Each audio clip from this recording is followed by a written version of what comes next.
chance. Muito obrigado.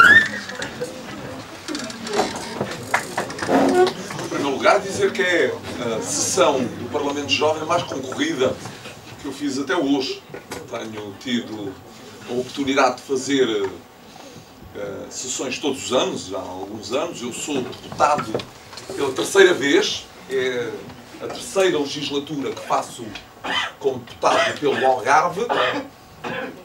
Primeiro ano em que fui deputado foi 2005, portanto sou deputado desde 2005, foi a minha terceira sessão. Tenho participado em muitas ações do Parlamento Jovem e devo dizer que é bom ver uma sala cheia. E começava pela provocação que foi feita pelo Carlos Alvo quando me sentei. É que há mais gente hoje neste Parlamento Jovem que normalmente se costuma ver na televisão quando olhamos para os debates no plenário do Parlamento. Eu creio que é uma boa provocação para começarmos a nossa conversa. Os deputados têm várias funções. Em primeiro lugar, a sua função mais nobre é a função de legislar, fazer leis. Mas não têm só a função de legislar. Têm também a função de fiscalizar a ação do governo.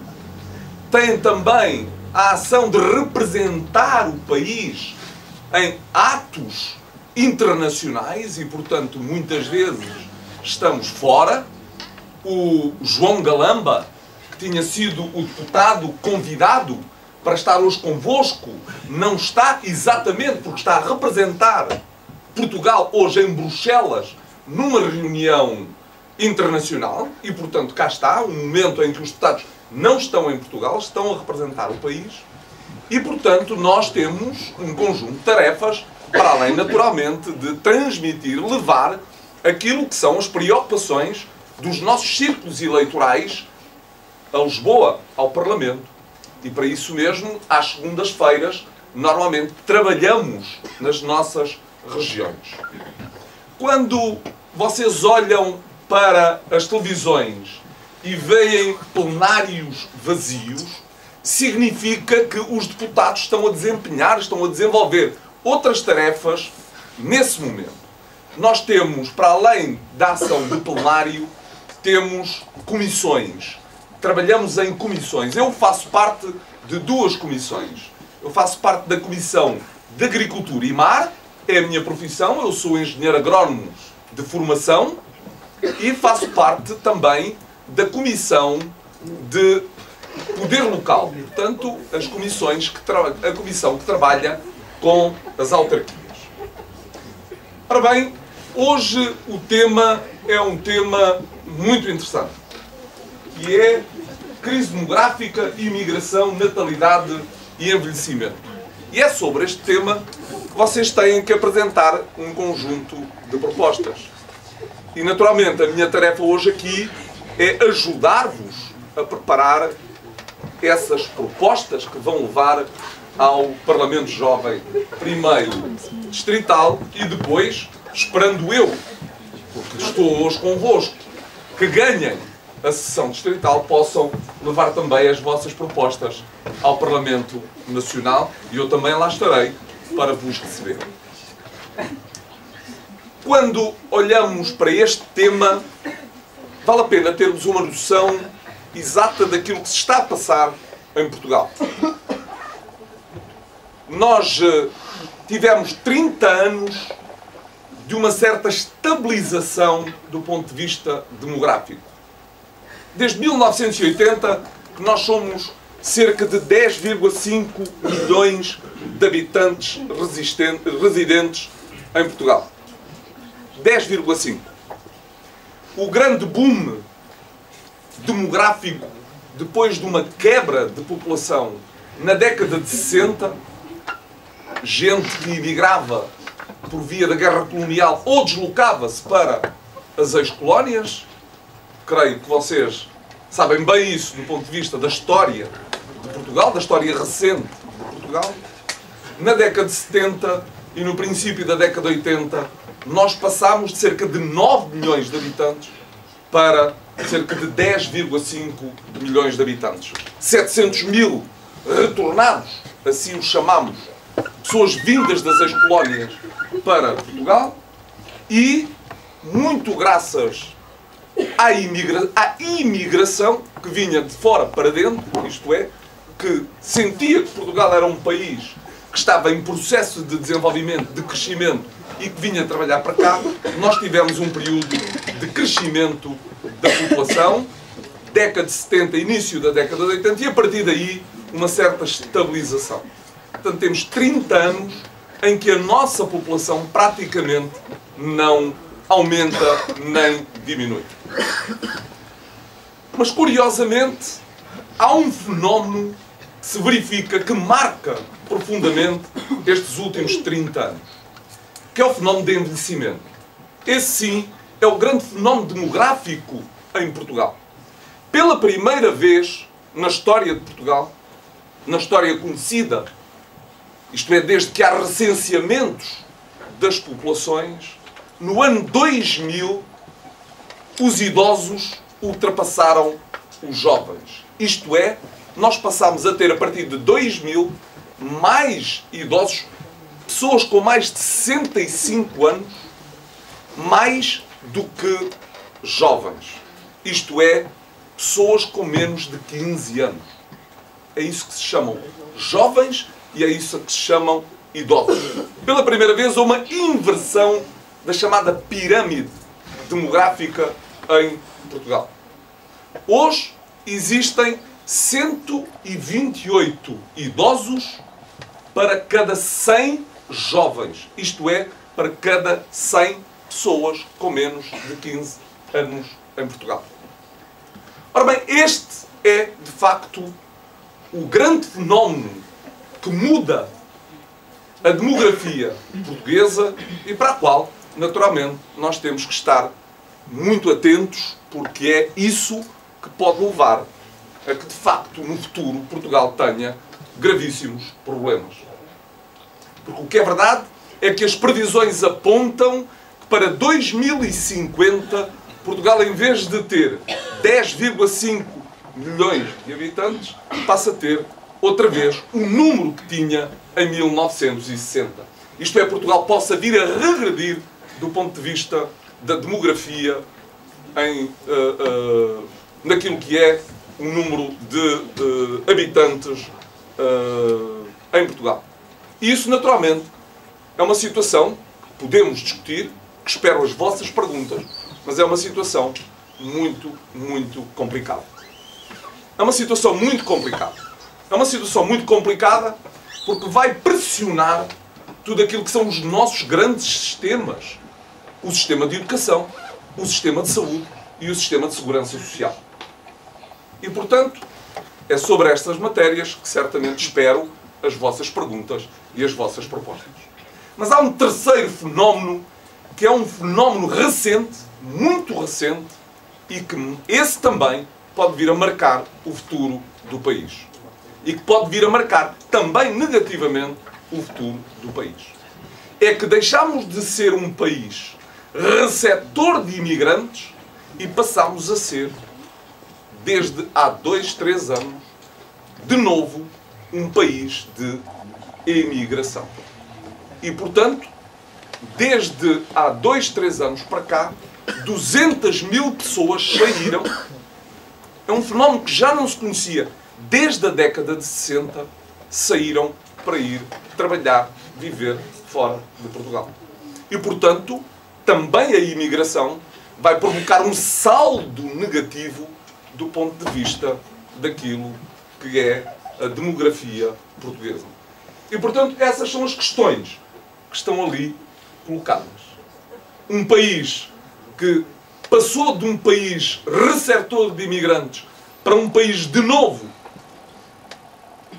com imigração, para pessoas que saem para fora. Um país que é o 6º mais velho do mundo. Somos o 6º país mais envelhecido do mundo.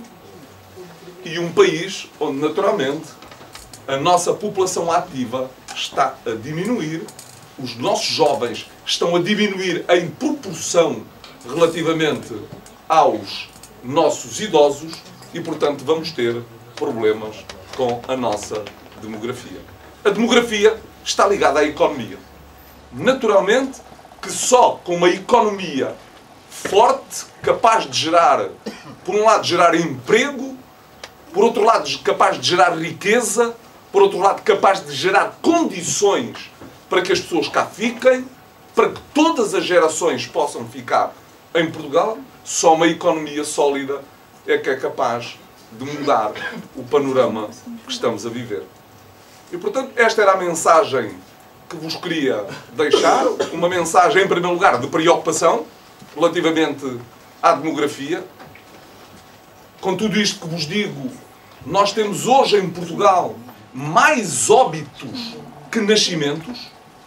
Nós estamos a ter cerca de 110 mil falecimentos em Portugal para cada 90 mil nascimentos.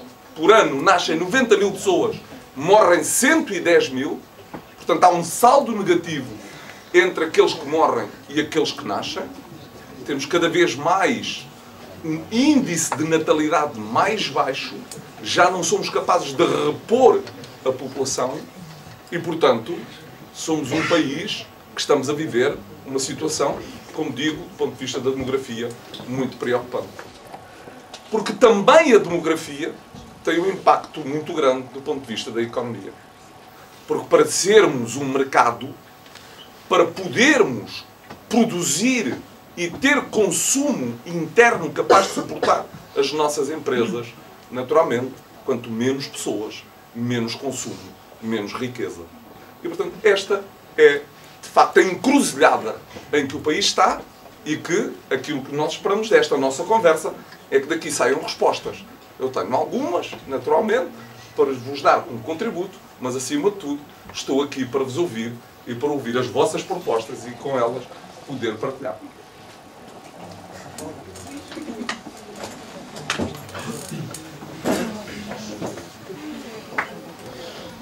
Vou dar uma palavra ao Gonçalo Almeida, que quer abrir uma questão ao Sr. Deputado. Gonçalo.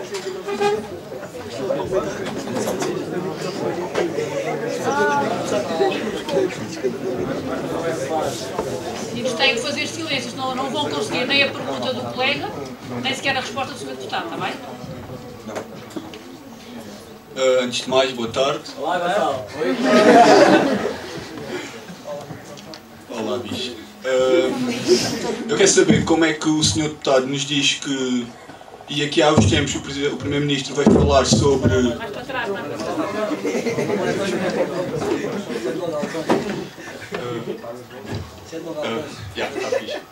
Como é que o Sr. Primeiro-Ministro aqui há uns tempos veio falar sobre incentivar a população a ter crianças, a aumentar os fluxos de filhos, se no entanto um casal trabalha em média 8 horas por dia, durante 5 dias ou 6 dias, como é que, a receber a maior parte deles o ordenado mínimo, como é que é possível terem condições, tempo para educar uma criança, sabendo que uma educação de uma criança é uma coisa muito importante no processo de formação de jovens adultos. É isso, vocês também devem.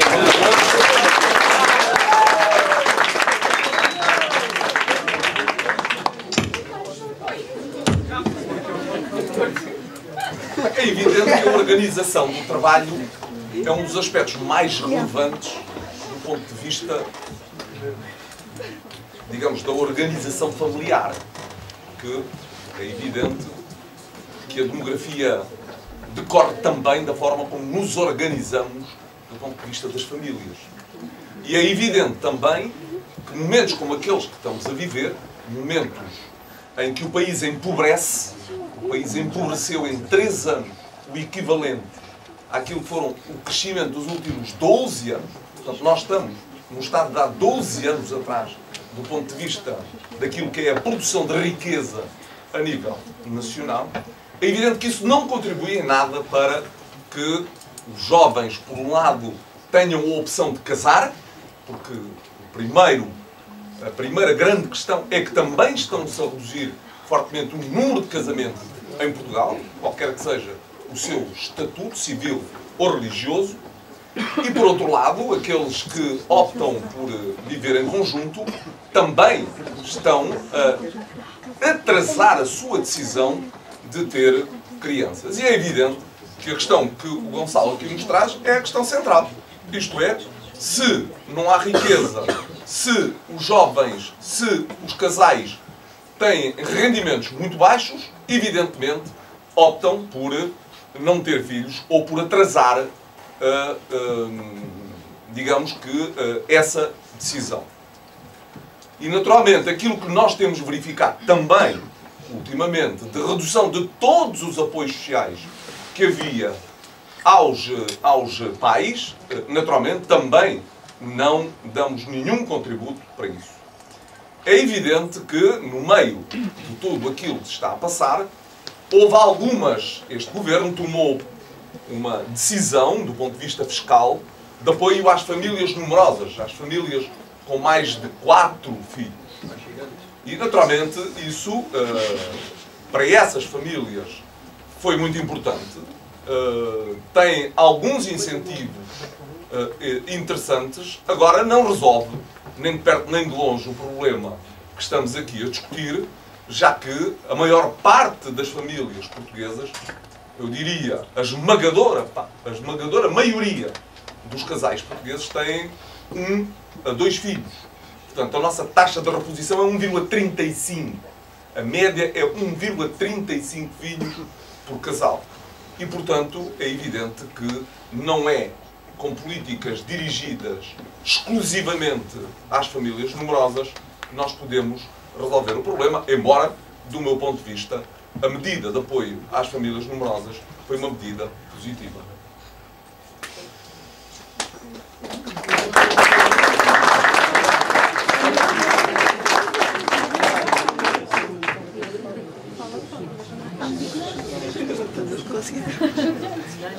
Mais questões? Ninguém tem questão.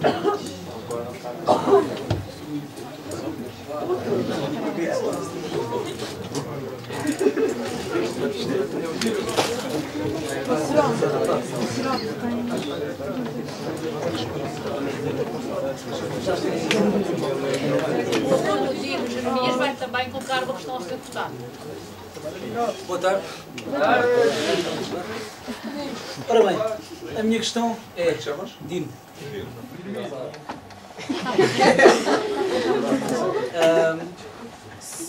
Neste momento, se o governo quer que o país cresça, porque é que aqui há uns tempos foi incentivado a que os nossos cidadãos imigrassem?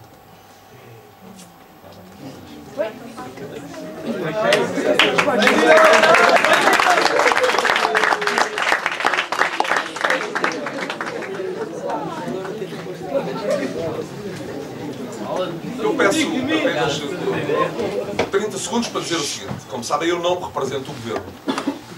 Como sabem, eu até sou deputado da oposição.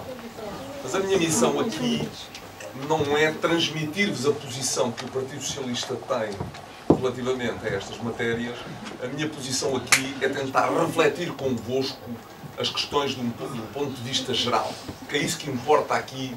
Não é eu dizer que não concordo com o governo, não é isso que importa. O que importa aqui é como é que nós refletimos sobre as questões em concreto.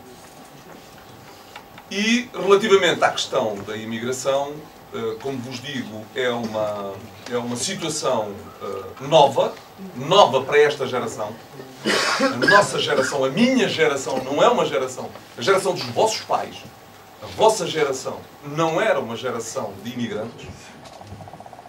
E sentimos com muita preocupação, de facto, a necessidade que começou a existir de começarem a sair de novo pessoas de Portugal para ir à procura de emprego fora do país. E, ainda por cima, muitos daqueles que estão a sair são as pessoas mais qualificadas do país. E eu creio que isso coloca-nos não apenas um problema demográfico, como vos digo, se saem 200 mil pessoas, são menos de 200 mil pessoas que estão no país, mas coloca-nos essencialmente um problema de qualidade de intervenção e de qualidade de qualidade na economia que queremos gerar. Porque se é verdade que nós podemos vir a ter um problema demográfico, o pior problema que nos pode acontecer é virmos a ter, repito, um problema económico. Porque a questão é assim. Até hoje, a nossa geração, 30 anos, estamos a falar de 2 gerações, estamos a falar de 30 anos, estou a falar de mim, dos vossos pais, sou eu que represento aqui, digamos, a idade dos vossos pais e vocês próprios, estas 2 gerações, mas também a geração dos vossos avós, a geração dos meus pais, a geração dos meus pais, a geração dos vossos avós, foi uma geração de imigrantes. Foi uma geração de imigrantes. Nós estávamos à espera que a vossa geração não voltasse a ser uma geração de imigrantes.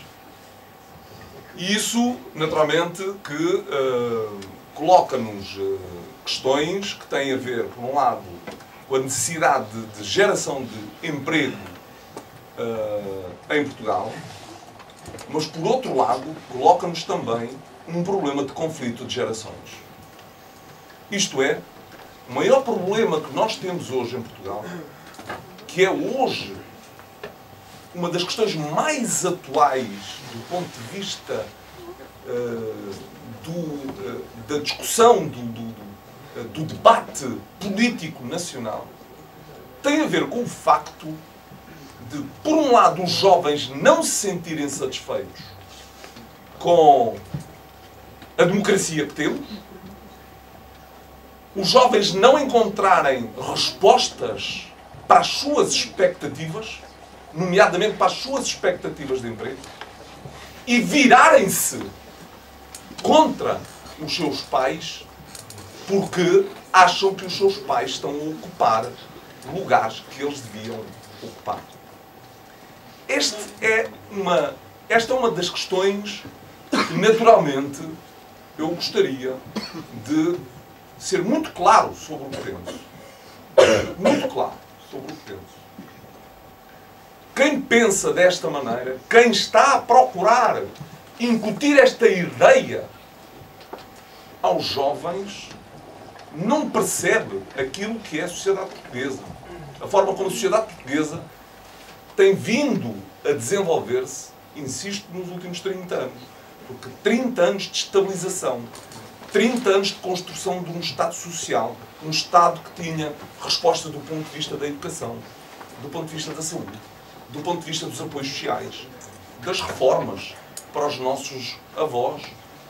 E, portanto, é este Estado que hoje está em causa quando nós colocamos a questão da culpa da situação nos nossos avós e nos nossos pais. E, portanto, aquilo que eu sinto relativamente à questão que me colocaste, a questão da imigração, é que esse é um fenómeno que eu espero que até 2020 se volte a reverter, a inverter. Eu espero, sinceramente, que consigamos inverter essa situação. Para inverter essa situação, nós temos que, acima de tudo, perceber que temos que ser capazes de novo de voltar a crescer na nossa economia. Só crescendo, só gerando riqueza, é que nós podemos gerar emprego. Mas isso coloca-nos perante uma outra questão que tem a ver com a organização do trabalho e com a primeira questão que o Gonçalo colocou. Isto é, muitas dos debates que hoje são feitos em Portugal, mas não só em Portugal, em toda a Europa, que isto não é um fenómeno nacional, não é um fenómeno português. É claro que é um fenómeno agravado pela situação económica que o país vive hoje. Mas não é um fenómeno apenas português, é um fenómeno europeu. A Europa é o continente mais velho do mundo. A Europa é o continente onde a imigração se está a fazer sentir de uma forma nova. A Europa era, digamos, um paraíso onde todos queriam vir, para onde todos queriam vir. Hoje isso já não é assim. Hoje as pessoas voltaram, os europeus estão a sair de novo para fora das suas fronteiras e ir para a África, ou para a Ásia, ou para a América, nomeadamente para a América Latina, e, portanto, há um novo fluxo contrário àquele que havia há bem pouco tempo. E, portanto, a imigração é um fenómeno novo, é um fenómeno que vai continuar. Eu espero que, apesar de tudo, seja possível estagnar esse fenómeno até 2020 e, naturalmente, a questão da organização do trabalho é uma questão que se vai discutir cada vez mais. Isto é, começam a surgir os professores têm esse novo fenómeno, têm esse novo convite por parte do Estado, que é reduzir o número de horas de trabalho para que possam outros vir a lecionar. E essa é uma discussão que nós vamos começar a ter nas sociedades europeias e também na sociedade portuguesa, que é se há ou não há espaço para termos cada vez mais trabalho intermitente, cada vez mais trabalho parcial e dar lugar, digamos, a uma nova organização de trabalho em termos nacionais. Eu não sou um especialista da matéria, mas esta é uma questão que também está sobre a mesa.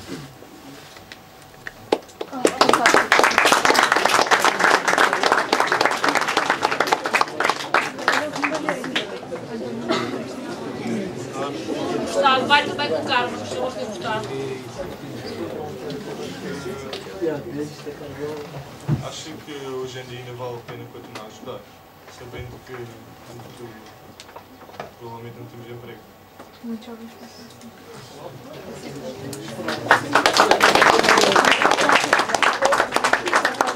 Essa é a única resposta em que eu tenho a certeza. Em todas as outras eu posso ter algumas reservas. A única resposta em que eu tenho a certeza é que vale a pena continuar a estudar. É a única resposta a que eu tenho a certeza. Porque mesmo olhando para aquilo que se passa hoje, não é aquilo que se passava antes, não é aquilo que se passará no futuro. Hoje, jovens licenciados levam menos de 6 meses a encontrar uma resposta de emprego. Mais de 50% dos desempregados, está nas estatísticas, eu não estou a dizer nada do que não esteja nas estatísticas. Mais de 50% dos desempregados estão desempregados há mais de um ano. E, portanto, significa que aqueles que têm a melhor formação encontram mais rapidamente a saída para o emprego. E, portanto, estudar vale sempre a pena. Estudar vale sempre a pena numa outra dimensão. É que já agora, se estamos com um fenómeno novo, que é o fenómeno da imigração, é evidente que a formação é essencial também para aqueles que pensam ou que têm que obrigatoriamente fazer essa opção. Portanto, a aposta na educação por parte do Estado, a aposta na educação por parte dos pais, a aposta na educação por parte de todos os jovens, é uma aposta que vale a pena continuar. Eu não tenho a mínima dúvida sobre isso que estou a dizer.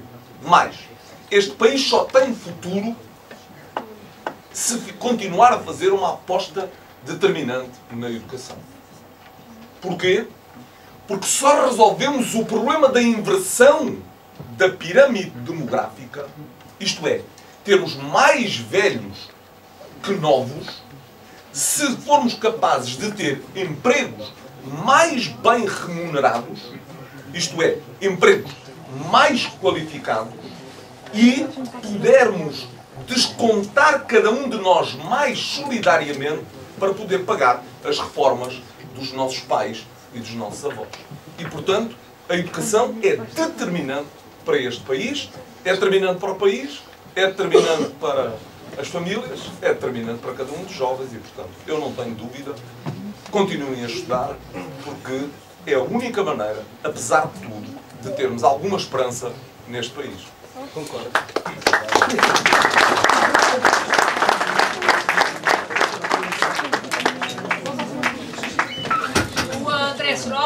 da lista vai colocar na mesma questão.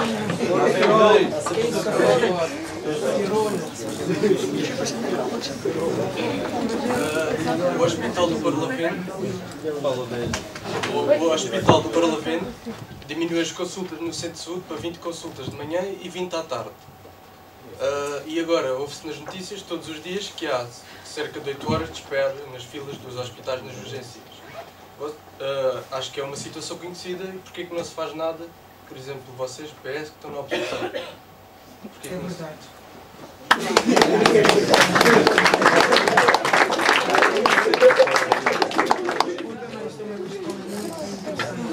A situação da saúde em Portugal é outra situação que nos preocupa profundamente. Eu insisto, tenho alguma dificuldade em posicionar-me apenas aqui como um membro da oposição, porque imaginarão que tenho sobre todas essas matérias e muito particularmente sobre o Hospital do Barlavento muito a dizer. O Hospital do Barlavento é um hospital criado no tempo do Partido Socialista, é um hospital que se desenvolveu sempre que o Partido Socialista esteve no governo e, portanto, é evidente que nós vemos com enorme preocupação esta fusão que houve entre o Hospital de Faro e o Hospital do Barlavento e a criação do Centro Hospitalar do Algarve. Mas eu devo dizer que a maior preocupação que nós temos, ainda a semana passada, nós reunimos com o Conselho de Administração do Hospital, do Centro Hospitalar, que agora tem o Hospital de Faro, o Hospital de Portimão e o Hospital de Lagos. E tivemos a oportunidade de voltar a questionar o Conselho de Administração sobre aquilo que é essencial. E aquilo que é essencial é que nos digam qual é o ponto de partida e o ponto de chegada. É que até agora o Governo nunca nos disse, o Conselho de Administração nunca nos disse qual foi o ponto de partida e qual é o ponto de chegada. Diz que isto vai melhorar. Mas não diz o que é que vai fazer. Diz que tem alguns problemas por resolver, nomeadamente ao nível da maternidade, dizendo que, sendo uma questão sensível, não mexe, mantém a maternidade no Hospital de Barlavento. Percebemos porquê. Na questão da ortopedia, vão dizendo que se calhar não sabem se conseguem manter a ortopedia em Portimão. Sobre a questão da oncologia, dizem que tem um médico a tempo inteiro e 2 a tempo parcial. Não sabem se conseguem manter o serviço de oncologia em Portimão. E, portanto, dizem que não sabem se. Ora bem, em política é preciso decidir. Nós estamos cá para avaliar. Agora, quando não se decide, quando se vai decidindo, nós nunca sabemos para onde vamos. E, portanto, nós somos muito críticos relativamente a isso. Neste caso, eu estou a falar... Relativamente ao papel do Partido Socialista e das oposições nesta matéria, nós não temos poder para decidir se fica lá a oncologia, nós não temos poder. Só o Governo. Só o Governo é que toma essas decisões.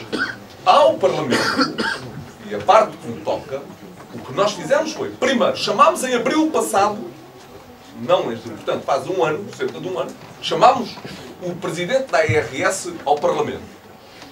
A seguir questionámos o Governo, pergunta escrita, que é tarefa do deputado, pergunta escrita, que está no site do Partido Socialista, sobre qual é que tinha sido o estudo que tinha sido feito para tomar a decisão. As decisões não se tomam porque há um senhor qualquer que decide mudar. Certas coisas. As decisões políticas tomam-se a partir de estudos técnicos concretos e capazes de assumir essa decisão. Ora bem, não só não há nenhum estudo para a tomada de decisão, como não há nenhum plano neste momento conhecido relativamente ao caminho que o centro hospitalar vai fazer. E, portanto, eu estou preocupado, nós estamos preocupados. Mas há uma segunda questão, já agora relativamente à tua pergunta, que julgo que devo aqui colocar. O maior problema, é evidente que o problema da organização hospitalar é um problema essencial para a nossa região. Mas há um problema maior que o problema da organização hospitalar e que está muito relacionado com a questão da organização hospitalar é que nós não temos médicos suficientes na região. E estamos sempre a perder médicos na região. Temos cada vez menos médicos na região. Então porquê que se dificulta tanto a entrada na Universidade de Medicina? Não, porque os médicos... Não há, vamos lá ver, hoje não há dificuldade nenhuma nas universidades. Nenhuma. Mais, aquilo que se prevê, não há, houve um período em que a ordem dos médicos, os médicos protegeram-se do ponto de vista da formação. Bom, hoje isso já não acontece, nós estamos a formar mais médicos do que aqueles que precisamos para o país. Mais, já estão a sair médicos de Portugal para fora, quando até agora vinham para dentro. Eu vou explicar o que é que os médicos, porque é que não vêm para as periferias, que era isso que eu queria chegar na minha conversa. É que o problema é que os médicos querem todos ficar nos grandes hospitais. Nos hospitais de Lisboa e nos hospitais do Porto. E as periferias onde o Algarve está metido, certo? Toda a zona de interior e a zona mais periférica, que é o Algarve, tem cada vez menos médicos que não se querem deslocar para cá. Bom, o que é que nós fizemos? Por um lado, como sabem, criou-se o curso de Medicina na Universidade do Algarve. Vão começar a sair este ano. Os primeiros médicos, os primeiros 25 médicos, fizeram exame à ordem em dezembro. Até março saberão os seus resultados de adesão à ordem, de entrada na ordem dos médicos, e podem começar a desempenhar as suas funções. Nós esperamos que médicos formados no Algarve, a maior parte deles possam ficar cá. Mas nós não temos capacidade de resolver o problema só com a Universidade do Algarve. Isto é, os médicos gerados na Universidade do Algarve não chegam para o número de vagas que não são preenchidas nos nossos hospitais, centros de saúde. E, portanto, nós precisamos de mais gente. E uma medida crucial, qualquer governo que queira resolver este problema tem que tomar uma medida de criação de incentivos para que os médicos possam deslocar-se para as periferias. E nós vamos fazer uma proposta nesse sentido. O que é verdade é que nenhum governo até hoje, à vontade, porque já estiveram lá os do Partido Socialista, nenhum governo até hoje entendeu esta grande questão, que é só com incentivo é que os médicos se deslocam para as periferias. E é isso que nós vamos tentar fazer. Mas neste caso, eu estava a falar das urgências, por exemplo, porque há o limite de consultas nos centros de saúde, mas se não houvesse esse limite, se calhar conseguimos aliviar mais o número de pessoas, aliviar o número de horas que se espera. Era isso que eu tinha perguntado. Mas o limite não é máximo, o limite é mínimo. Não, é um limite máximo de 20. Existe um limite mínimo de consultas por cada médico. Chega às 3 horas e já depois, Não, bem, vamos lá ver, há duas coisas, tens razão. Chega às 3 horas e já não há... Há um limite mínimo para medir a eficiência e há um número de horas do médico que trabalha. Vamos lá ver. O médico é um homem como outro qualquer, um profissional como outro qualquer. Ele deve trabalhar um número de horas, aquele número de horas, no hospital. É para isso que ele é remunerado. Certo? Se ele está para trabalhar, aquele número de horas, deve trabalhar mais. Trabalhar mais, certamente, tem que se pagar mais.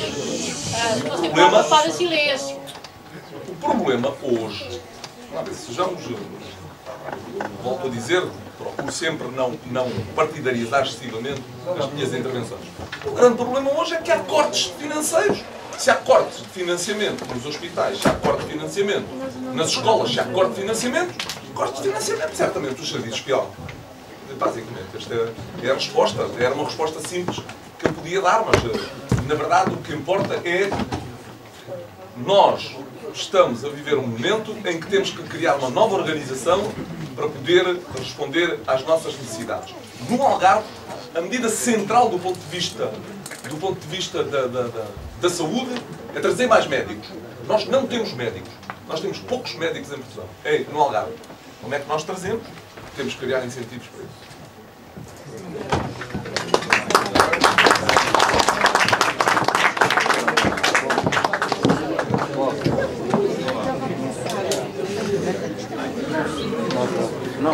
Vou dar a palavra ao nosso colega Paulo Barreiros para também ele dirigir para o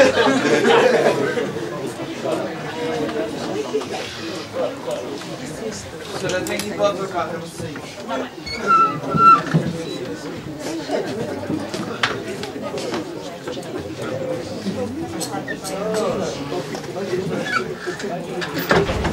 Está bem? Boa tarde. Venho falar em nome de todos os cursos profissionais que estão no Spamol e no Algarve, que é, vocês, como governo, como partidos, vieram colocar muitos cursos profissionais e tiveram a jogar muito com isso. Mandaram muitos cursos, muitos cursos profissionais. Mas qual será a nossa saída? Já que você estava a falar que uma pessoa licenciada com 6 meses teria trabalhos, e porque é que agora não teremos tanto trabalho, basicamente como tivemos nas zonas práticas, e porque é que mandaram vir 3 exames obrigatórios para nós? Vamos para o curso profissional. Fantástico.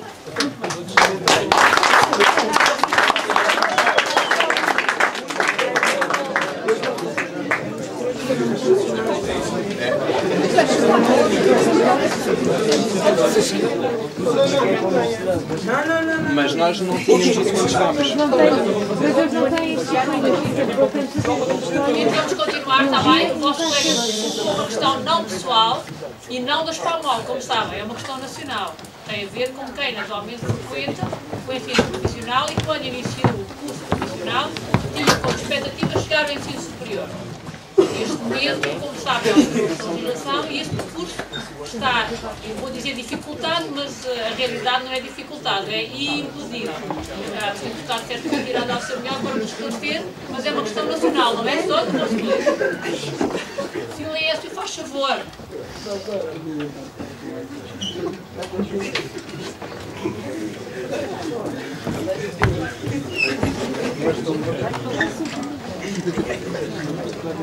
Como sabem, na tua intervenção, a única coisa que devo reparar, digamos, é que nós não estamos no governo. Portanto, nós não decidimos essas coisas. Mas se fores à Assembleia da República e se vires as intervenções feitas pelo Partido Socialista nessa matéria, uma discordância profunda relativamente ao caminho que a educação está a seguir em Portugal, uma discordância profunda sobre a estigmatização, não sei se a palavra é sobre o estigma, sobre a marca que estão a colocar sobre os alunos do ensino profissional. Porque, como sabes, foi sempre com os governos do Partido Socialista que os cursos profissionais mais se desenvolveram em Portugal. Nós tínhamos uma meta, traçámos uma meta de ter 50% de jovens no secundário em ensinos profissionais. Essa meta foi atingida porque nós sentíamos que essa era uma via muito interessante, a via profissionalizante, era uma via muito interessante para aquilo que se pretendia no país. Porque ficou um bocado a ideia, nos últimos 30 anos, voltamos aos últimos 30 anos, porque para analisarmos este momento, vale a pena analisarmos sempre os últimos 30 anos. A ideia que havia é que nós seríamos um país de doutores. Só fazíamos doutores. E não fazíamos jovens, não preparávamos profissionais para outras tarefas tão dignas como ser doutor e que naturalmente o país precisava. E portanto o ensino profissionalizante era isso. Era procurar preparar uma geração para um conjunto de outras profissões que não exigia ter uma licenciatura e que, portanto, os preparava para poderem ter acesso ao mercado de trabalho. Mas dava-lhes também a possibilidade de, dentro daquilo que era a via profissionalizante, fazer um caminho para, se entendessem, a uma determinada altura, poderem fazer o seu curso superior. E, portanto, não havia nenhum obstáculo, não havia obstáculos a esse caminho. Ora bem, neste momento, foram criados obstáculos nesse caminho. Eu não sou tecnicamente capaz de responder à pergunta concreta que tu me fazes. Isto é, eu não sou tecnicamente capaz de te dizer que os jovens preparados pela via profissionalizante não têm a necessidade dessa resposta. Seria da minha parte desonesto estar-te a responder em concreto a isso. O que eu sinto é que há um estigma, há obstáculos que estão a ser criados exatamente porque há quem olhe para os jovens que fizeram a opção profissionalizante como uma via menor do sistema de ensino. Ora, eu não considero que essa seja uma via menor e, portanto, entendo que, naturalmente, as questões devem ser colocadas, devem ser equacionadas. O rigor é uma questão que eu considero essencial em todos os níveis de ensino e em todas as vias de ensino e, portanto, o que te quero dizer é que aquilo que nós sentimos, nós, o Parlamento, nós, neste caso nós, deputados do Partido Socialista, o que nós sentimos é que, de facto, existe um olhar para essa via profissionalizante que nós não concordamos. Basicamente é a única resposta que eu te posso dar, porque quanto aos exames eu não consigo, eu não sou técnico da matéria, eu não estudo a matéria, eu não sou capaz de dar uma resposta honesta a dizer que não é preciso exames, podem continuar a fazer, não consigo responder a isso e, portanto, não darei essa resposta. Julgo que há pessoas mais habilitadas do que eu para poder dar-te essa resposta em concreto. Agora, sinto, sinceramente, que estamos num caminho na educação. Eu acho que se há uma marca que pode vir a ficar destes últimos anos, destes 2 últimos anos, no futuro, é uma forma diferente de ver a educação em Portugal, com a qual eu, sinceramente, não concordo. Eu, pessoalmente, e politicamente, e ideologicamente, não concordo.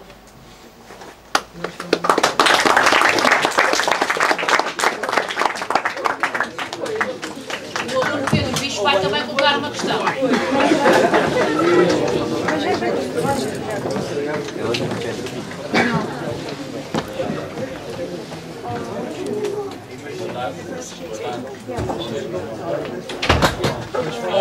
Como o meu colega referiu, nós estamos no curso profissional e no último ano do curso nós fazemos um estágio, 2 meses e meio ou 3 meses, não sei bem. E a minha pergunta é, se nós, quando acabarmos o 12º ano, vamos começar a nossa vida, vamos começar a ir para o mundo do trabalho, porque é que nós temos que começar a estagiar, ou seja, a trabalhar sem rendimentos? Nós vamos estagiar sem receber nada. Sim. 3 meses, 2 meses e meio sem receber. Como é que eu me vou deslocar ao local de estágio sem receber? Quem é que me vai pagar a gasolina? Eu vou estar a trabalhar para... Vou estar a pagar para trabalhar. Basicamente vai ser isso. E a minha questão era, se você concorda com isso.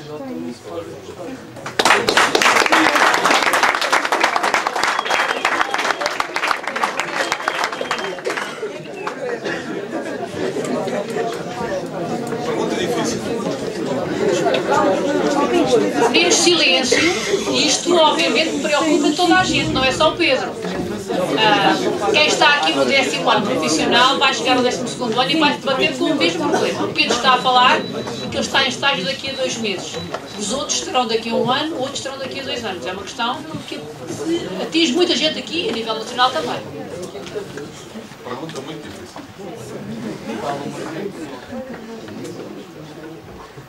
Vamos lá ver, a questão é assim. É evidente que, do ponto de vista ideal, o sistema devia incorporar financiamento que permitisse que os jovens fizessem as suas opções.